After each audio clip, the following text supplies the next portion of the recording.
Good evening, my dear friends. Good evening to you. This is Mike at Night. How are you all doing this evening?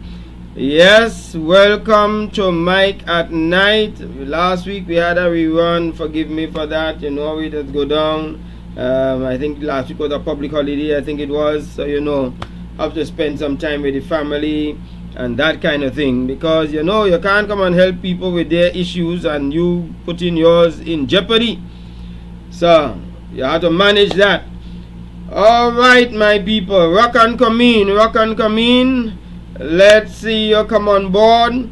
Good evening, Candice Alexander. You seem to be logging on early. Nicely. Rock and come in. Let me tell you, press follow if it's the first time you are going to be with us. If you have not pressed follow before on the Facebook page. If you are on YouTube, press subscribe. Yes. Manuel St. Thomas, present miss. Good evening. You all come in. We're talking about the final 5 tips, sound advice for relationships. We're going to review the others for those who were not part of it, so that they could get a hold of these tips. Alright, so we just will wait for some people to join us so that we can take it up from there. I hope that everybody have been having a great time in their space, wherever it is they are, wherever it is you are, that you've been having a great time of your life. Alright, Sheila Thomas, you can come in. North Carolina. I like when we see people from different parts of the world. Edwin Tulsi, Trinidad, nicely. Thank you very much. Good evening to you. Rock and come in, people. Rock and come in. Share the live. Here's what I want you to do also. Press share and share to your page so that other people will join us and be part of this life transforming and informative program. That's what we try to do here. We try to inform people and help people to get the best results out of their lives. That's important to us. Very, very important to us. Alright. So, well, we had an election recently in the States, and a number of people are shocked at the results. Let me tell you people, God does not sleep. God said, I put governments up and I take governments down. Christians, don't you worry about who goes in power. You just learn to obey those in authority, the Bible says. That's all you have to do. And do the things that are right, and you shouldn't fear those in power. God knows why he chooses who to put in power and who's not going to get into power. So don't headache your head about that. The Bible talks about that. Alright? Josiane, yes, que sera, that is it. People crying and getting all worked up and so on. God sees down the road. Trust me on that. God sees down the road. And God makes a decision because he works in mysterious ways. His wonders to perform. Alright. So, we are about 6 minutes after the hour, so I guess we could give the recap. We could start the recap now. Sheila say yes, they're shocked.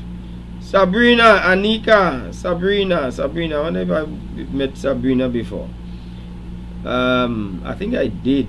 I think we've interacted with Sabrina before. Sheila says, especially her state. Oh, you're shocked with your state, eh? Yes. I tell you, it's all nice. Alright. Manuelin's daughter, the other daughter. Alright, I know that. Okay. Awesome. Okay, my people, so let's go now to deal with the let's recap on the first set of sound advice that we gave for relationships for those who just joined us. Number one, Before you see the wrong in somebody, check yourself. That was the advice number 1 that we gave. The problem with many people in relationships, they are alert, vigilant to all the wrongs that they're supposed to, but they seem to miss the mark when it comes to their own infractions, how they contribute to the wrong, and how unstable the relationship is.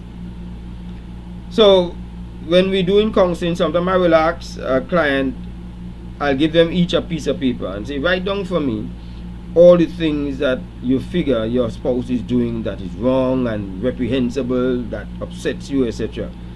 And they will write, and I've had people ask me for more paper. Vigilant to write. I say, okay, fine. Now, I give them another set of paper now. I say, I want you to write down on this paper all the things you do wrong that makes the relationship that you are now complaining about to be in crisis. This is the mannerism.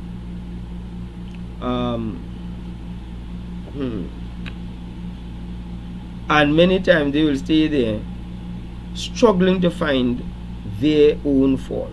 You can't tell me the next person is so bad. Anytime there's a crisis in a relationship, 2 people contribute to it. One by commission, they did something that was wrong, and one by omission, they should have done something and they didn't do it. You understand? So most times we contribute towards it. And here's what some people would conclude, because they're searching, they want to put down something wrong on the paper. And here's what many times they put down. You know what I think that is wrong for me? I'm a perfectionist. So technically they're still praising themselves by pointing out that as a wrong. But that's an ego stroke. And here's the second thing they put. I'm too nice a person. That's another one that they put as a wrong. Or they put that I expect too much of people. All of that, ego strokes. Because when it came to their spouse, they were clear. The person is selfish, the person doesn't care about me, and all of that. Those were the direct words. But no.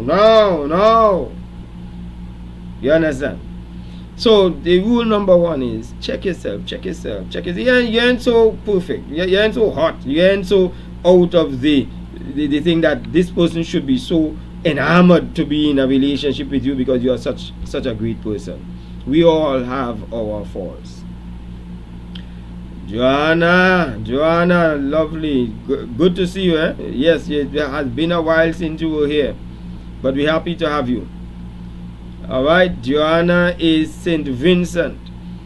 Zanifa Mohammed Howard is Trinidad. Welcome. Alison Shalon is St. Lucia. Glad to have you. You all come in, man. You all come in. We're glad to have you all. Alright. So that was number 1. Sheila says she always checking herself. Right. And Sheila, here's what the challenge is. Many times we check ourselves, but we check ourselves unconsciously and don't pick up some of the real issues. So the best way I suggest that people check themselves, check your spouse. Say, tell me what are some of the things that you think that I need to improve on, or that I upset you with, or that I irritate you with. You'll hear. They'll be happy to tell you. So don't grade, let us not grade ourselves by ourselves. Yes, and I agree with Sheila, check yourselves, because the Bible says examine yourself. So we can examine ourselves. But one of the ways to examine ourselves is to ask people who we live with, the people who know us inside out. Ask your children, ask your parents, ask your brother, ask your sister. They will tell you. Ask your enemy. Your enemy will be happy to tell you all the things you doing wrong. Chef, you're late. Coming in my class after 12 minutes we start already. You understand me? I'm going to put you in quadrangle. Or is it quadrangle? Which one? He said more than 10. Alright. Joy, good evening. So number 2. So number 1 is that check yourself before you accuse your spouse. Check yourself because you ain't so perfect. Second, before you correct your spouse, say something good to your spouse. Appreciate your spouse. It makes the correction easier to take. So instead of going and tell your spouse that, you know, you had me waiting so long. You see me? I ain't waiting on you again because I just get fed up waiting for you to come and pick me up. So instead of saying that, why not say something appreciative first? By saying, I appreciate that you take the time to come and pick me up. And, you know, I value that because there are people who will wish that they had a spouse like you to come and pick them up after work. Sometimes I think I stay a bit long and sometimes it is tiring. And I would really love sometimes to get home earlier. You think you could help me out with that? That's all you need to say. That's all you need to say. Words carry energy. If you say something that is hurtful with a hurtful tone, with a hurtful mannerism, it hurts. Hurtful things hurt. Good evening, Michelle Nicholson. Michelle, you're home for Christmas, girl? Yeah? Shirley Gopal, blessed night to you. So point number 2 is, when you're going to correct somebody, deposit into them first. Appreciate them first. Say something nice about them first. It's not mama giving, so don't create something. Don't say something that you don't mean. You understand? Myrtle, good evening. Good evening. Nice to see you all, man.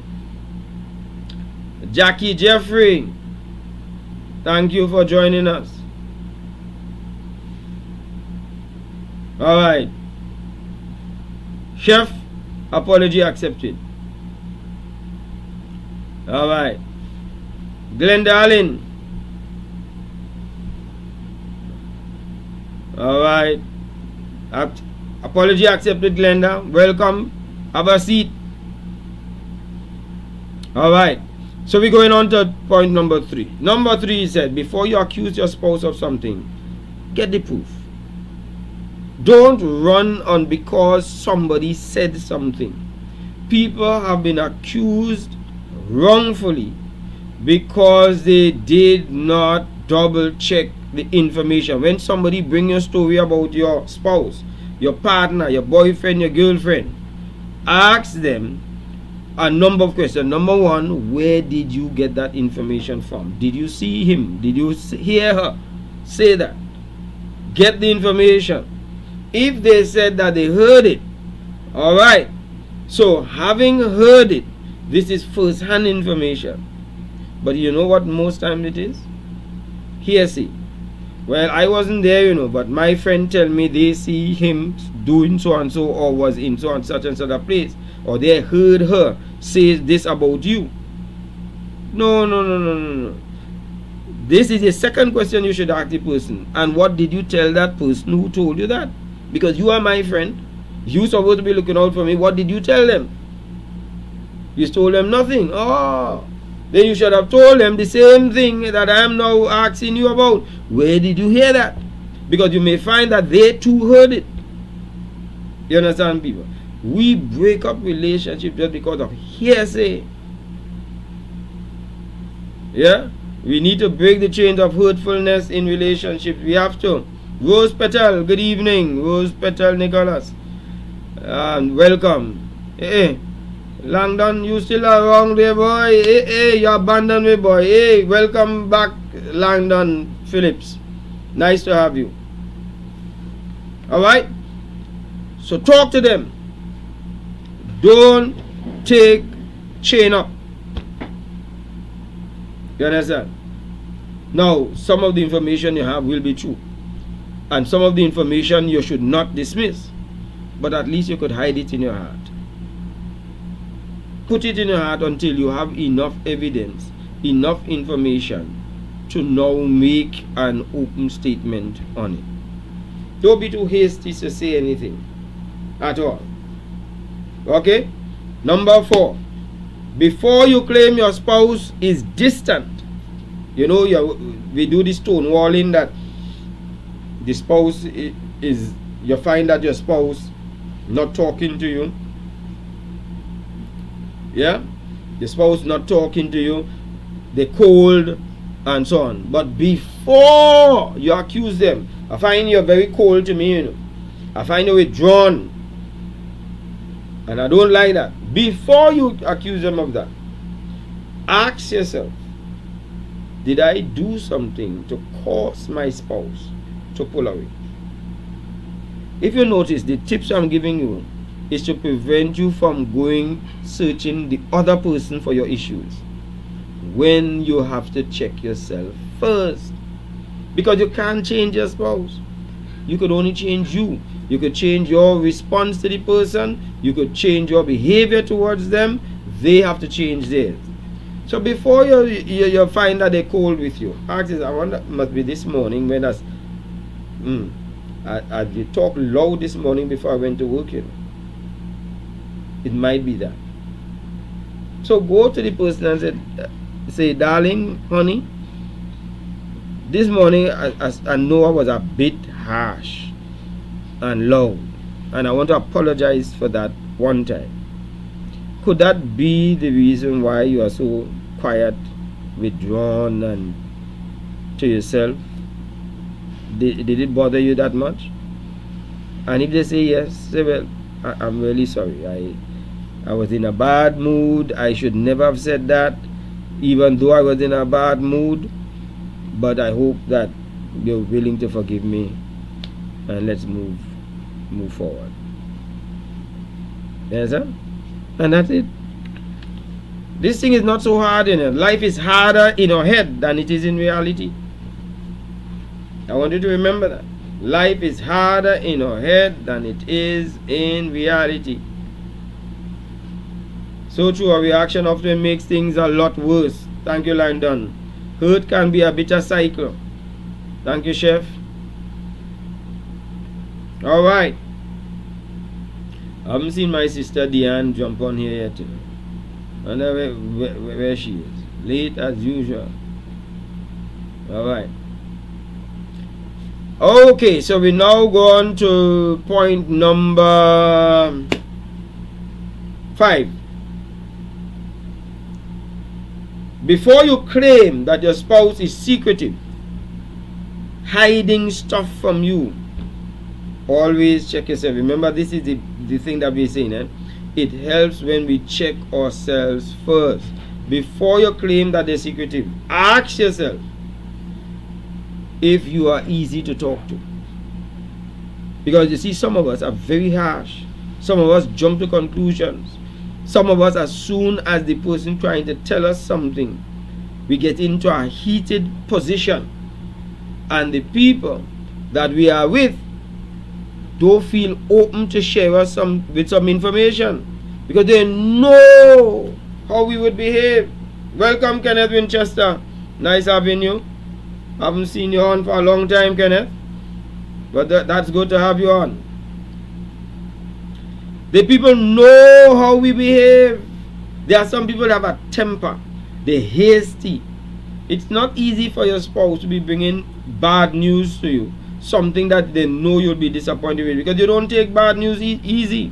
So before you accuse people of being secretive, tell yourself, I wonder, even with your children, sometimes your children don't want to tell you things because they know how you'll behave as a parent.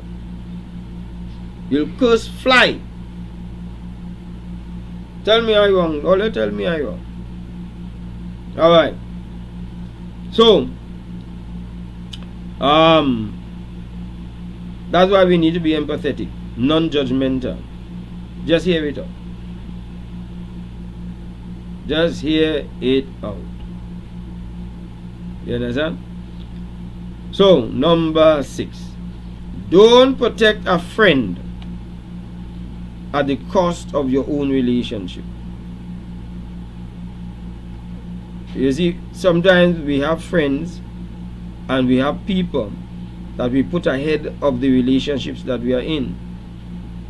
Your relationship should trump your friends. Whenever I'm performing a marriage with young people, they will tell you, one of the things I usually tell them, you are getting married now. You can't be riding, running with your single friends. That must be limited, because you are no longer single. They can just on the flam decide that they're going on lime, going on fish, going on party. They can do that almost spontaneously. You in a relationship and you in a marriage, you cannot do that. You're not single. You can't be married or in a relationship and behave single. You are surrendering that single freedom to be able to be committed to somebody. You are accountable to somebody. Yes, and even the men. You are accountable to the person you're in the relationship with. You need to tell your spouse where you're going and when you'll be back, how long you'll be. But that is reporting. So that is life. That is what relationship is about, my son. Alright? Damian Charles, long time supporter since Tambourine. Hey Damian, nice. Nice. Good having you, Damian. And that is really some years gone by, yes, in Tambourine days. With the same name, Mike at Night is what we had then. Wayne Hackett, good evening.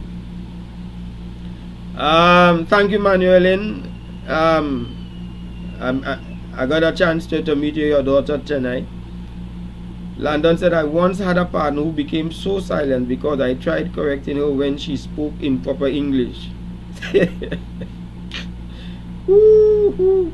Landon, I will tell you this. My children know when they're sending me a text on WhatsApp, that better use standard English. Because you see this broken English and abbreviation and so on, I'm not with that. Write me in standard English. Yes, I could understand the person that you're with getting vexed with you, but you know you have to have a standard. You don't want to drop certain things. Keep friends and in-laws out. Sometimes you have to make in-laws outlaws. Yeah, that's right. Blessed evening, Avril. So my people, don't sideline your own family for people outside. You understand me? Don't do that.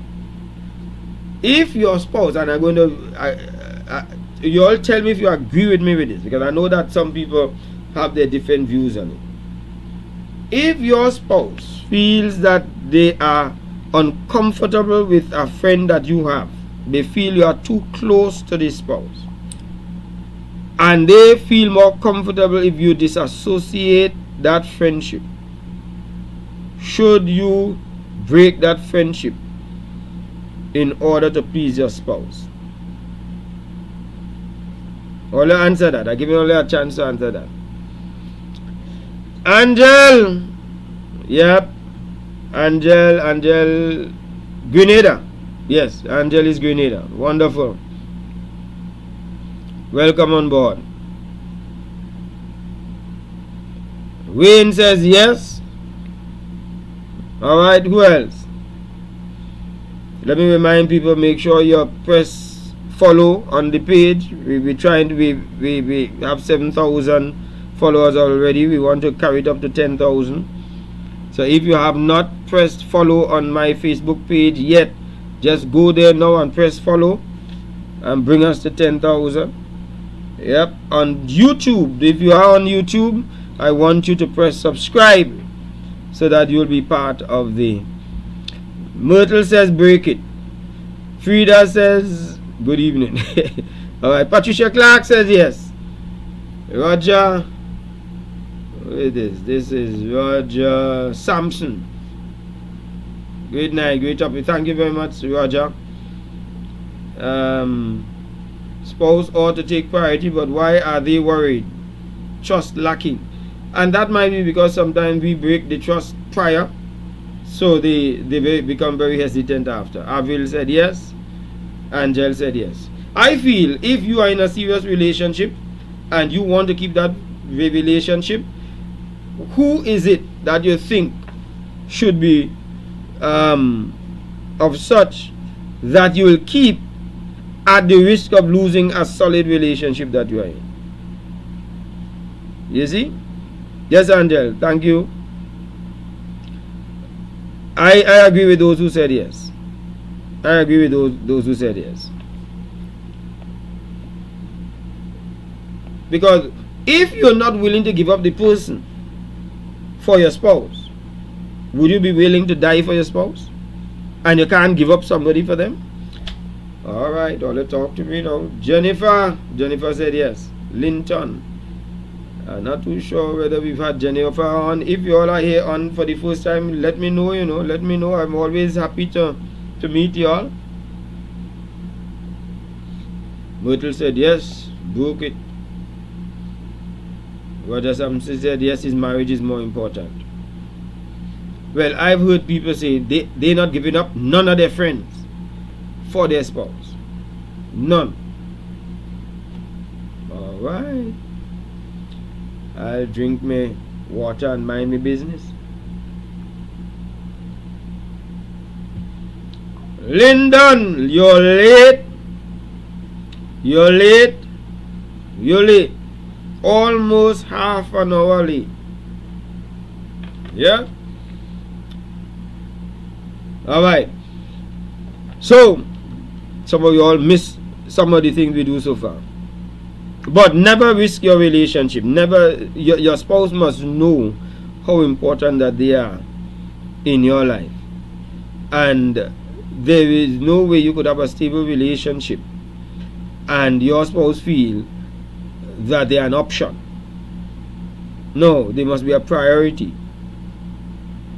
Okay? That's why they married, but in misery. Yes, Josanne. Josanne is in Lucia. Because we don't take it seriously. Oh, Jennifer is Jamaica. Alright, welcome. Rock on, come in. Take a seat, Jennifer. Break it and save your relationship. Yep.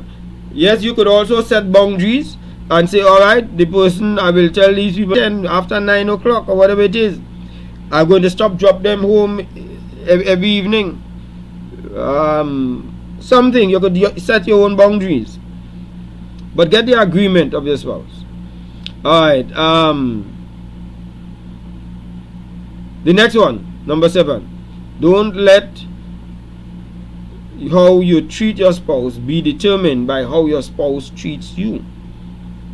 Let me say that again. Don't make the way your spouse, don't make your way of how you treat your spouse be measured by how the spouse treats you. So they treat you bad, so you treat them back bad. That is competing for the bottom. So you are they talk to you harsh, they curse you, you want to curse them foul language and curse them more. That is a competition for the bottom. You can't have a stable relationship with that kind of infantile mindset. You got to take it a step up. And in relationship, in too many relationships, we see people competing for the bottom. Just tell yourself, I am not going to lower myself to that standard. Let them curse alone. Let them insult alone. Let them shout alone. Do not join them. You see? So, the mirror neurons in a person's head tends to mimic what the person does. It's like if they yawn, you yawn. But we have to be so conscious that we are not going to allow the way and behavior of somebody else determine how we operate. And especially when it comes to Christians, Christians should set a bar that they will not go below that at all. What Charmin means by it's Moi, M-O-I. That's a young people term, Charmin. Because I know you don't talk the young people language, So you might miss me Alright, so I didn't get that. Alright, let me see who is on. Nola says abusers tend to isolate you from your friends and family, and I would like to know the reason. Okay, so Nola, you are right. Abusers separate you from those who are your support system. So it is more than just family. Anybody who will support you, they will separate you.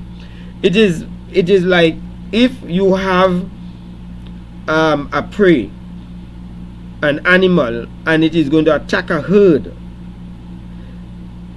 A lion that tries to attack buffaloes is in danger if the buffaloes stay together. So what they do, they race the bison or whatever it is they call them, separate them from the herd, so that the weak and vulnerable one does not get support from the herd. It's a strategy that even in relationships somebody is going to determine. So if you have a support system, father, mother, brother, sister, friends, the abuser would want you to remain vulnerable by not having access to them.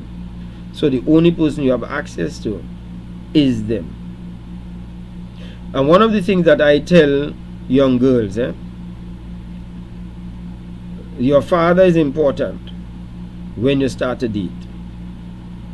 Because anytime another guy knows he's liming a girl and her father is part of her life, he is less likely to try stupidness with that girl, less likely to abuse her, less likely to introduce her to drugs, because she has a support system that he fears and respects, because that father will come to her rescue.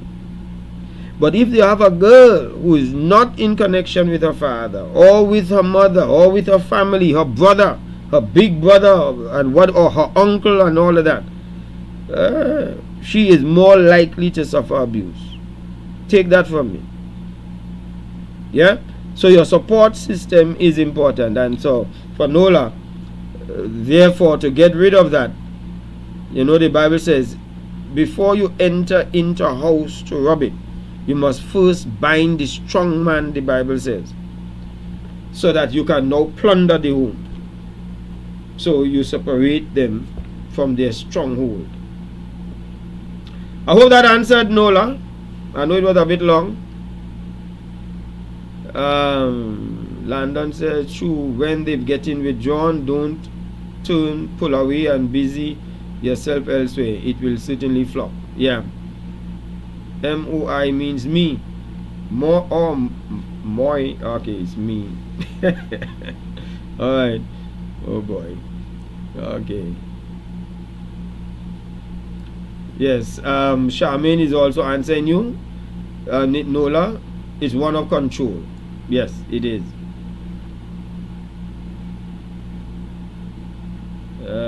What else? Lyndon said, still working, just took a 5 minutes and picked up my... Okay, Lyndon, thank you very much for dropping in and being part of it. I would like to know the reason why the person want to stop the relationship. Well, I thought I answered that. Why they want to stop the relationship of their support system, or why is it they want to stop the relationship with the spouse? I'm not too sure. No abuser coming between me and my 2 daughters. She said, not all time I have life. God knows best. Yeah? And I will tell you, as boys in school, one of the things that the boys in school never used to mess with are girls whose parents will be coming and pick them up, and who part of the PTA, and who always in school to come for the report book and so on. They tend not to mess with those easily, because you don't have the kind of latitude that somebody who doesn't have that kind of covering will have. And I'm telling you it from a boy's standpoint. Okay? So it's always important for parents to be in the life of their children. What I used to do, I used to go to my children's school and just walk on the hall. Even if they didn't see me, the message went to them, your daddy in school. And I will slip out of there that they have no idea when I left. So they still think I'm on the compound. You understand? So that anybody who is going to figure that they're going to, even if my children think they're going to misbehave, or even if somebody wants to do something about my children, they know the father shows up unannounced. That boyfriend already scanned the family. Yes, Nola, that is what always happens. They always scan the family.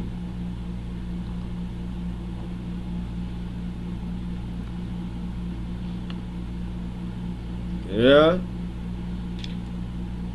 You know, we didn't know about bullying in my days, but when some boys had beat me up and I went home and I cried to my father went down to the school and had a talk with the boys. You understand? He didn't cuss and carry on, but he made it absolutely clear to them. You don't ever hit a steward. I remember those same words.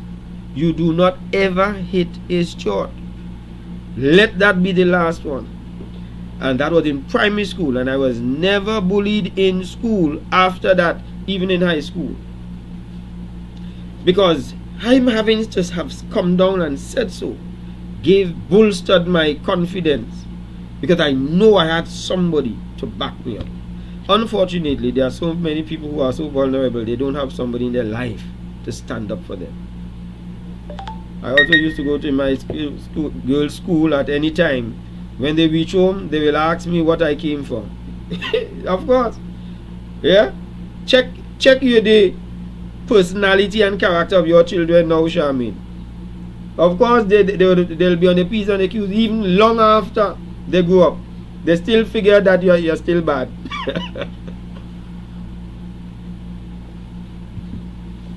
Yep. All right. So, we're talking about what number are we on? Yeah, don't set the standard to the way how your spouse treats you that you treat them back. Be the bigger person. Number 8, don't let a day go by without asking your spouse how you doing, how you feeling. You alright? You good? You know, there are so many relationships where the spouse doesn't check in, don't make a call to the job, don't send a text and say, girl, I'm in a meeting right now, but I just wanted to know that I'm thinking about you. You okay? That makes the world of difference. That makes your spouse know you are important. That's a tip I want to give you. Your day going good? Alright, so that number 9. Don't take a back seat and relax in the marriage. You don't have honeymoon time in marriage. You have to be at the top of your game. Right? You got to be intentional in all that you do in your relationship. Don't have one spouse always planning the birthdays and planning the activities and things to do with the family, and you do nothing. Don't have them always having to ask, let's stay home and let's watch television and let's go to dinner or let's do something. You do something. Always be on the top of your game. Contribute towards it, because there are some people think that they are running this relationship solo. They are carrying the weight of the relationship while the other person is doing nothing to keep the relationship together. They are dead weight, and it makes the spouse who is doing all the work wonder, am I not better off without this relationship.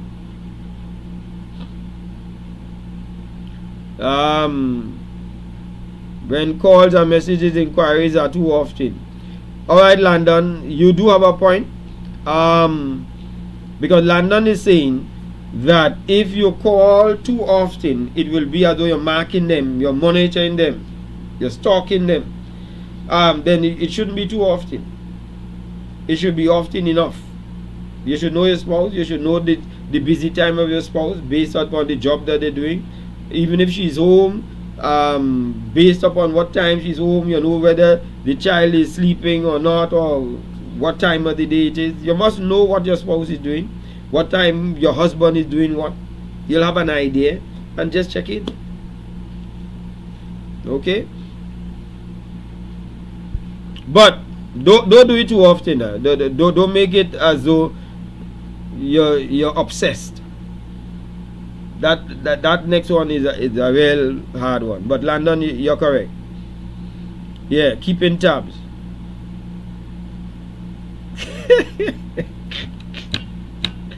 Lola say that's our job. What? To keep tabs? That's what Lola said? Alright.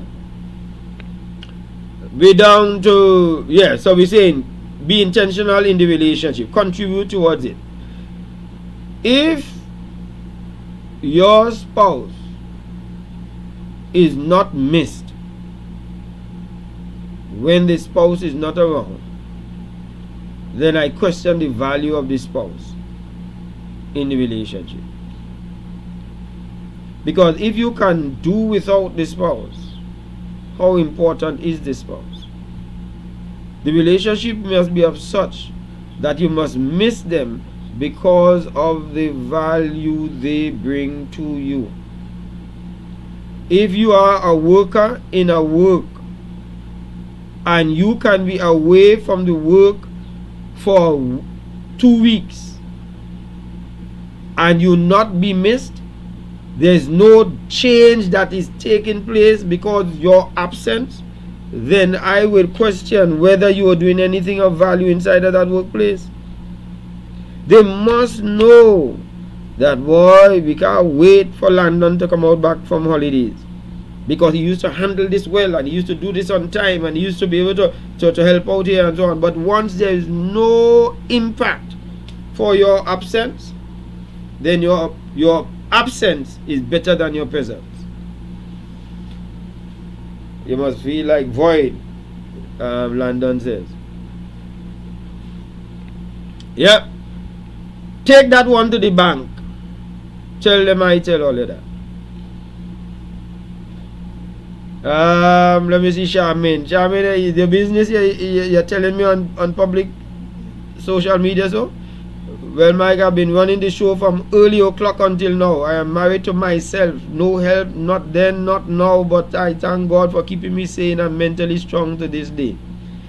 Well, and that's unfortunate, because that should not be so. That's not how a relationship's supposed to run. But I could feel you. I could feel you up in here, my lady. It's unfortunate that if that is what exists, because you're supposed to bear each other's burden. That's what the Bible says. But if one person is bearing the burden, that is drowning. Is micromanaging a relationship acceptable? Well, if you could explain to me how the micromanaging, give me an example, then I might be able to answer, because I'm not too sure what that means in a relationship. But I'm sure that you can give me an explanation, Chef. Oh, she was talking about, Nola was talking about visiting the children's school when she said earlier, that's our job. Yeah, okay. Yes, and I believe so. That parents need to be more involved. And I'm talking about both parents. You go to PTA and it's a set of mothers. Where are the fathers? You go to clinic and it's a set of mothers. Where are the fathers? You understand? I'm seeing, sometimes you'll see, well, I've seen within recent times, fathers and men pushing pram while exercising on the road. I like that. You understand me? And by the way, this month is International Men's Day month. So next week we're going to talk some more about men. For the rest of the month, we go in and deal with men in particular, in specific. And there's a program that we have coming up that I want to also let you all be aware of, that we're going to be dealing with the men as we're going through.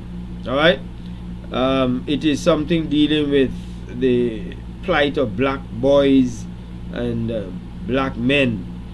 We need to understand the true impact of it. And so we'll have a lady who's writing a book, or who has written a book, to come on and to chat with us concerning that.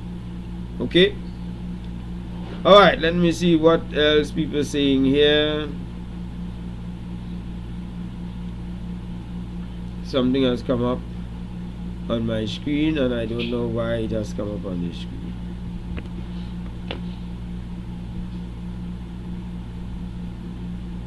Okay. Alright. Lyndon said he's in PTA and in clinic. Yes. Well done. Be a proud father that goes to PTA and clinic. Oh.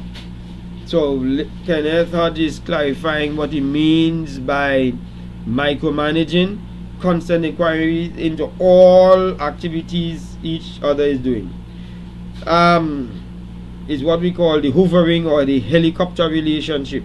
Always have to be hovering over you to know what's going on in your life.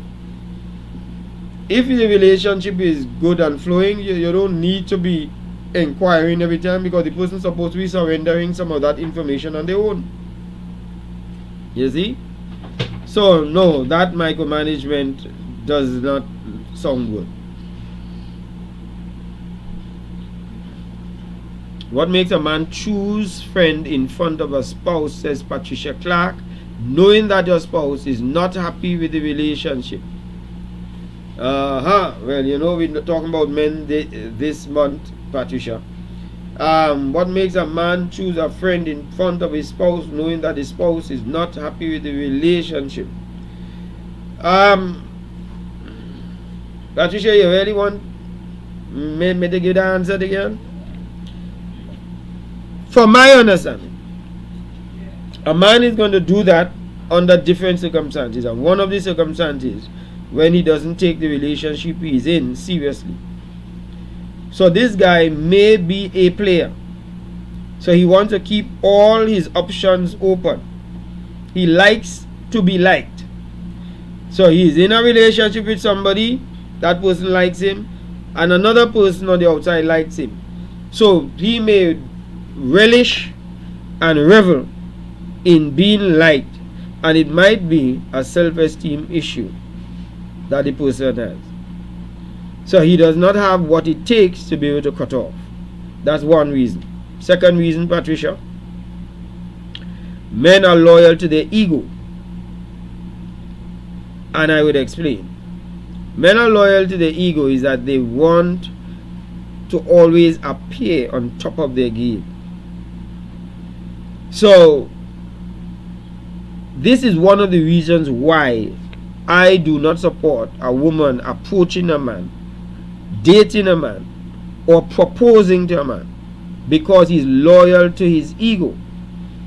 If a woman is approached by a man that she does not like, or she does not want to be in a relationship with, and he approaches her to date her or to marry her, or whatever it is, because she's not loyal to her ego, she will decline nicely and say, I'm not interested, I'm sorry. Or she might very well say, I have a boyfriend, or I have a husband, or whatever it is, because she's not loyal to her ego. A man is more loyal to his ego. So if a girl approaches him and say, you know, I like you, he's likely to go with that girl. Because a man can afford to have sex with a woman he does not love. because it's just the act he's after. It's a transactional relationship. So when a woman figures, what is wrong with a woman having to approach a man or to propose to a man? You have no idea that he loves you or not, because his ego would not want to say no. Are you all catching me? So I'm just responding here to what makes a man choose friend in front of a spouse, knowing that the spouse is not happy with the relationship. He wants to keep all his options open. So there may be other reasons, but I'm just giving you them because I don't have the full story. Constant inquiries in all. Okay, friendships got the advantage of not having to treat with the deep life worries such as. Okay, I think Landon is also answering you there when he says friendships got the advantage of not having to treat with the deep life worries and finances and so on. Or Myrtle says men are leader to his right. Yeah, they are loyal to their ego. Alright, people are not watching the time. But what time is it there? I think I'll lose my way.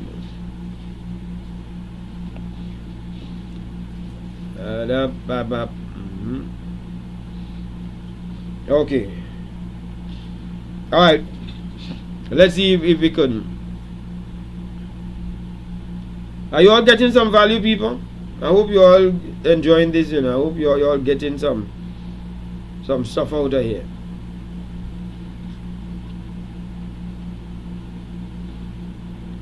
Alright, so let's go to the next one. Which one are we on?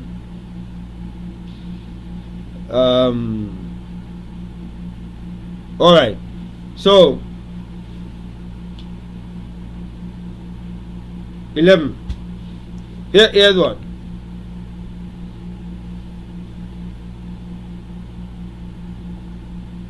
Yes, Frida. Once he has chosen and married a woman, all of other options are closed. You understand? All options are closed. Because let me tell you, there's not one person in life for you and for me. There are other people who would make us happy. But once you have selected and married, you close the doors. What are your views on a man who shows no interest in investing into the relationship? Well, if somebody wants to buy my land and they have no interest in investing in the land, why am I selling you the land? What am I selling you it for? And if you get into a relationship with somebody who is not showing any interest in investing in you, they have not seen value in the property, no, let them take their investment elsewhere or lock thereof. Lawrence says high impact values in a good relationship are love, understanding, respect, humility, concern for each other's health and welfare, and most important, making Almighty God head of the marriage relationship. It will survive the journey. Alright, I could take that, my boy. Thank you. And I see you flying your fan flag.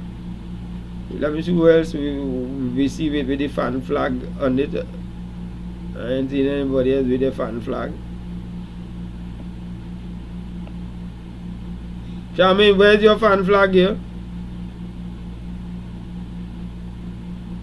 Okay. Alright. So, let me give you another one. Do to your spouse what you want your spouse to do to you. You know there's a saying, do unto others as you would have them do unto you. Yes. That is important. To do unto others as you would have them do unto you. Why? Treat them the way how you want them to treat you. This is different from treat them the bad way that they treat you. You treat them at a higher standard because so you want them to talk to you nice, you talk to them nice, even if they don't talk to you nice. So and practice that. Make that almost like a mantra. Number 12.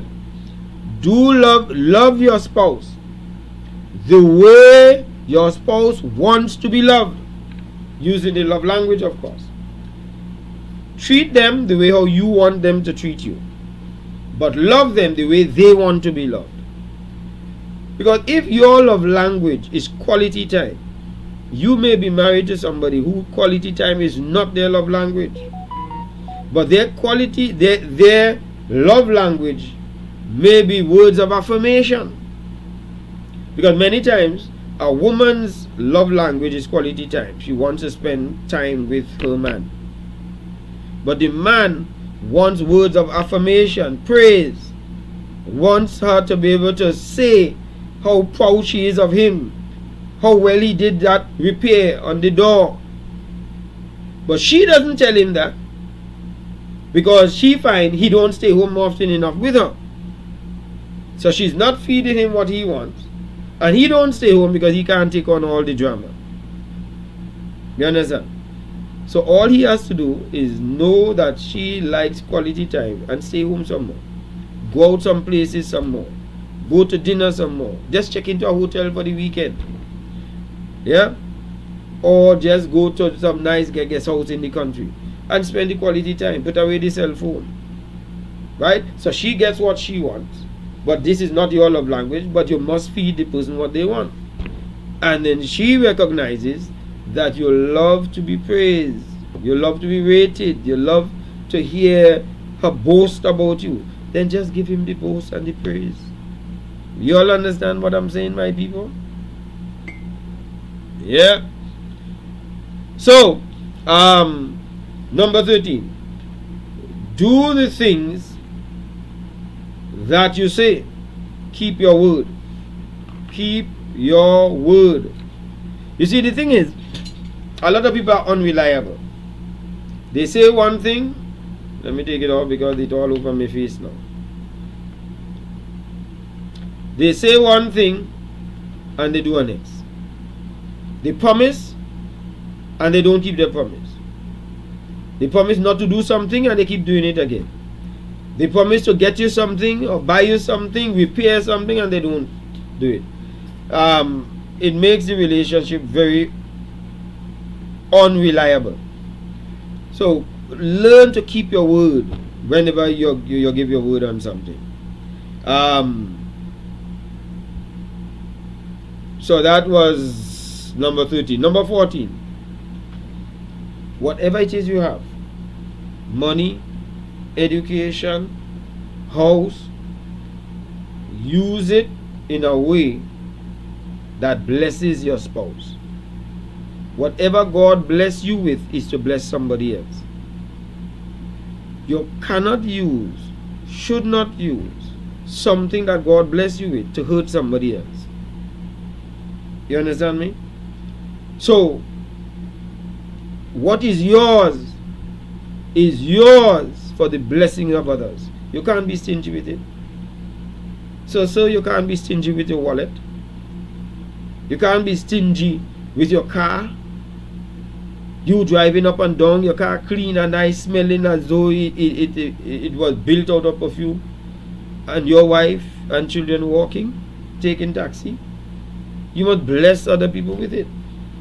But the same thing with a woman, that whatever the woman has should be a blessing to the man, including your salary, madam. Yes? It is not everything for you. Share it with your man. Share it with your children. Number 15 and the final one. Do make time. Not don't, but make time. Make time. Right? For your family. If you love that person enough, make time for them. You can't be so busy. We're in the rat race of life. We do things for everybody else. The neighbor come and ask us for something, bam, we jump, we gone. Somebody in work, the boss call, we jump, we gone. But the people we claim to love, get second fiddle every time. That cannot work to build stable relationships. I'm telling you. Alright? Myrtle Educational Facts. Thank you, Myrtle. Do unto him as you will want him to do to you. Thanks. We must recognize that we are wired differently. That is true. There are some who do not know how to display. Who's saying that? Who do not know how to display love and affection, says Chef. I have to sort of reverse now to see what was said before.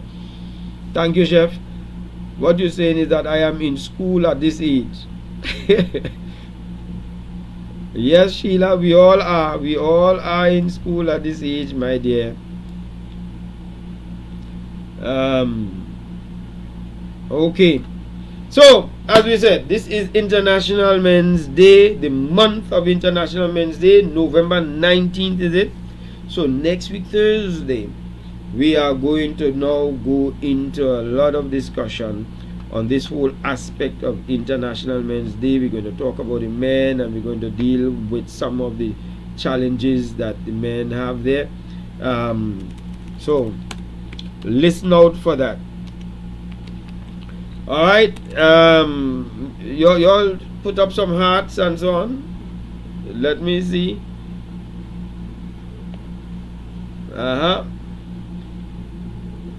Da-da-ba-da-ba.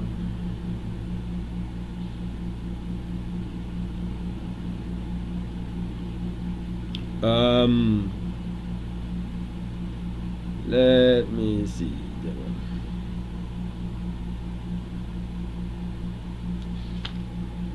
What people saying there?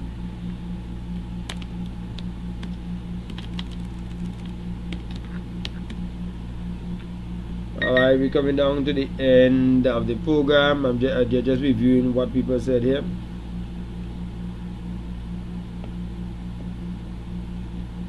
Right, and also don't forget to press subscribe and press follow. We are trying to get our numbers up from 7,000. We're trying to hit 10,000. So just make sure you go there. Get your friends who have been on the program, and if they like it enough, tell them we want them to subscribe on YouTube for us. Okay? Alright, nice. Now, just before I go, let me just introduce you to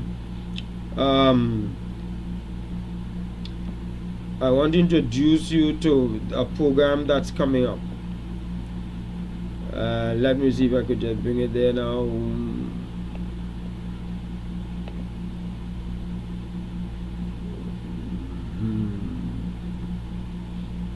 Alright, you should have it there. This program is called The Plight of Black Boys and Men. The woman is Joki Wayne. She's coming in from Canada. She's going to be speaking here on the 3rd of December. We do have some time. I'm going to be one of the speakers as an advocate for men and boys, and it is going to be moderated by Dr. Janet Stanley Marcano. These are highly qualified people who will be coming to share with us this great thing. It's a free discussion presentation program at the Scarborough Library in Tobago. It's live, so bring out your churches and all the people who you know to come out to it. It's Tuesday the 3rd of December. I'm hoping to have the lady on this program to talk about some of the things that she has unearthed in her research, and we're looking forward to that coming up real soon. Okay, nicely. All right, so let me just before I go, just make sure. Thanks for the information. Jennifer says, Sheila said, I agree, but I am not a child that I have to ask to go somewhere. I can just say I will be out with so and so, and he can understand that. Sheila. Well, Charmaine, you're making me blush. You know. See, Charmaine say I look in 20 years. You're too nice, Charmaine. Good evening, Manuel. I pray that God will continue to bless you with more knowledge that you can continue to share with us. Trust, Brother Mike, I've been learning a lot from your classes. Thank you very much, Manuel. Appreciate that very much. Jennifer Linton says thanks also. Not too old to learn. Make time for family, says Myrtle. Educational facts. Alright. Okay, so that brings us down to the end of the program. God bless you all. See you all next week, Thursday, God's willing, for more on Mike at Night.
let me tell you, there's not one person in life for you and for me.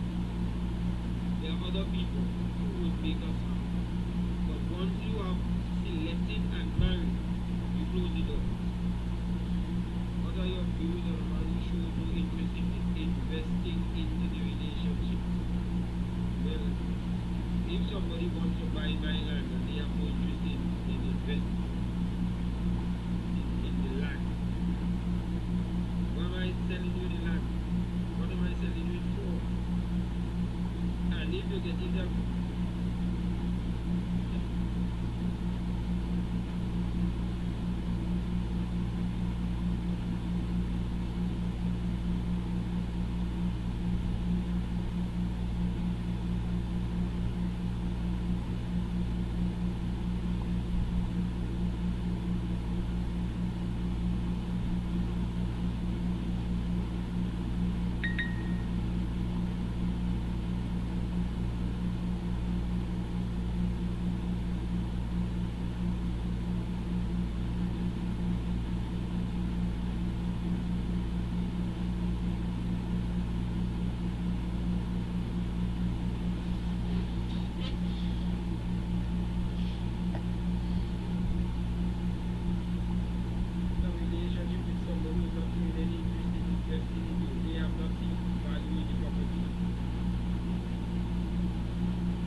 Lulu was a prostitute, but she...